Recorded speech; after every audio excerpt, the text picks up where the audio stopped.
ספר המדבנים מונה כ-200 תלמידים, בעיקר מהעיר מעלה אדומים. וברוך השם אנחנו זוכים לקבל פידבק מאוד מאוד חשוב מההורים, שהם מרוצים פה, והילדים שלהם טוב להם פה, והאקלים פה נהדר. בשביל זה הגענו.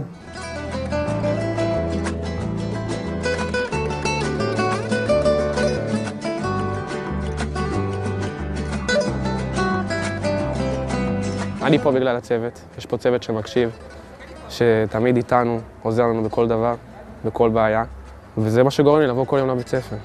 היחס של המורים פה, שהם דואגים לנו, הם יעשו הכל כדי שיהיה לנו טוב. כל דבר שחשוב לי אני יכול לפנות למחנך, הוא דואג, הוא אכפתי, הוא מקשיב, הוא מטפל במה שאני צריך. מאוד כיפי שהבן שלי כל בוקר מגיע לפה עם המון שמחה, עם המון רצון לבוא לחברים. הצוות של המורים הוא צוות מדהים, עושה עבודת קודש, עבודה נפלאה. מעבר ללימודים הוא משקיע בהם המון שעות איכות.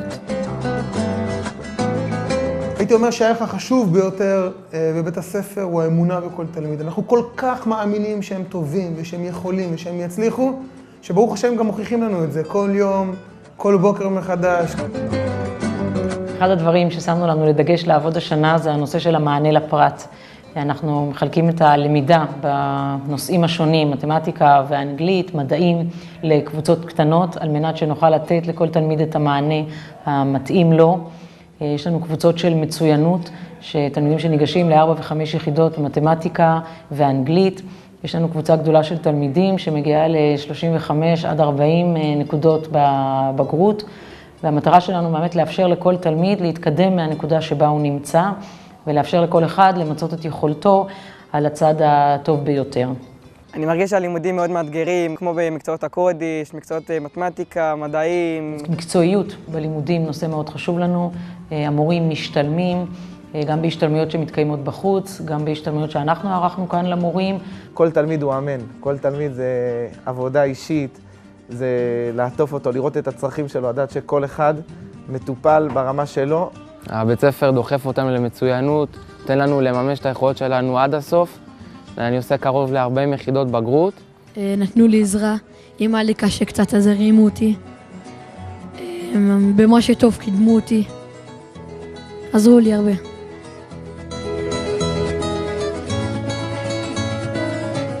הערך שמוביל את בית הספר בעיניי הוא החום, המשפחתיות, הקרבה בין המורים לתלמידים. התלמידים מאוד משתפים והמורים מאוד מתעניינים בחיי התלמידים, בהצלחות שלהם, במה קשה להם.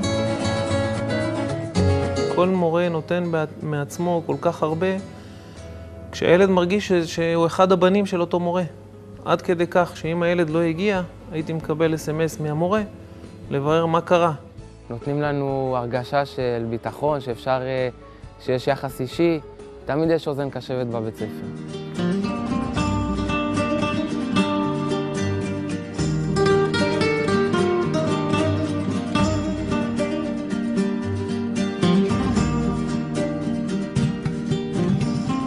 אחד הדברים שאנחנו חרטנו לעצמנו על הדגל השנה, שלא מוותרים לאף אחד ולא מוותרים על אף אחד. אנחנו רוצים שכל התלמידים ימצאו את עצמם ויגיעו לבגרות הכי טובה שהם יכולים להשיג.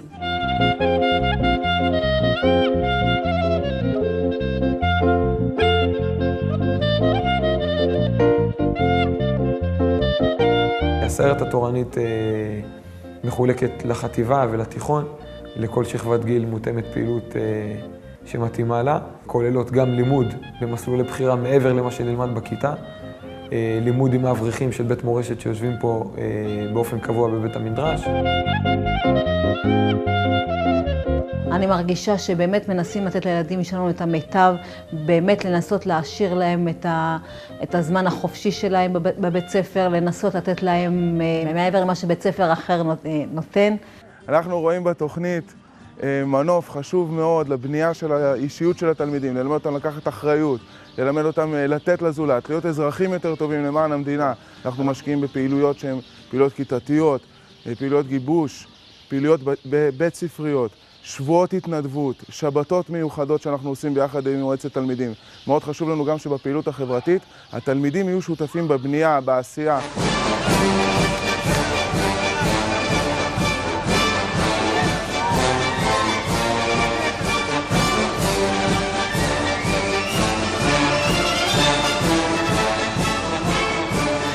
יש שבת פה, אנחנו הולכים סעודה, תפילה. יש לנו ערבי כיתה מדהימים. אנחנו עושים עליהם מלא דברים כיפים. הבית ספר תורם המון, אבל המון.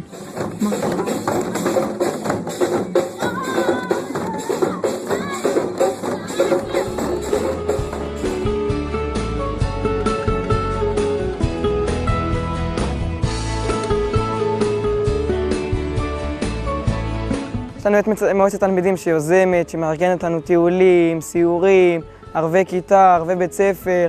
יש הרבה טיולים, הרבה גיבושים. אנחנו מרגישים שותפים מלאים עם כל מה שקורה בבית ספר, עם כל הפעילויות, כל מה שאנחנו רוצים, אנחנו מקבלים. הבית ספר מקצה המון משאבים לפעילות חברתיות, ברוך השם.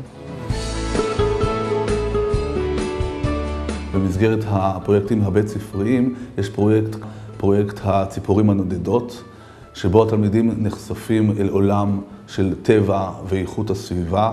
אנחנו מדברים על כיתות תיכון וגם כיתות חטיבה, וביחד אנחנו מגיעים לאיזושהי תוכנית מיוחדת וייחודית לבית הספר שלנו.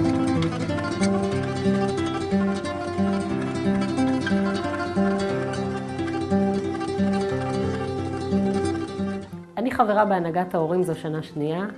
הנהגת ההורים פועלת בצמוד ובשיתוף מלא עם הנהלת בית הספר.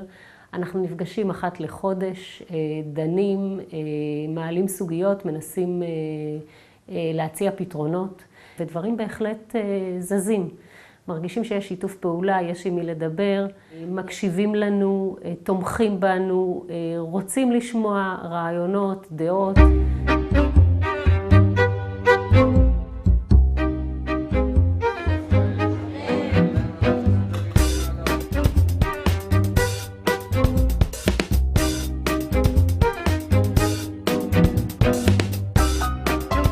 תלמיד שיוצא מבית ספר עמית יוצא עם סל של כלים, איך להתמודד בחיים, איך ללמוד.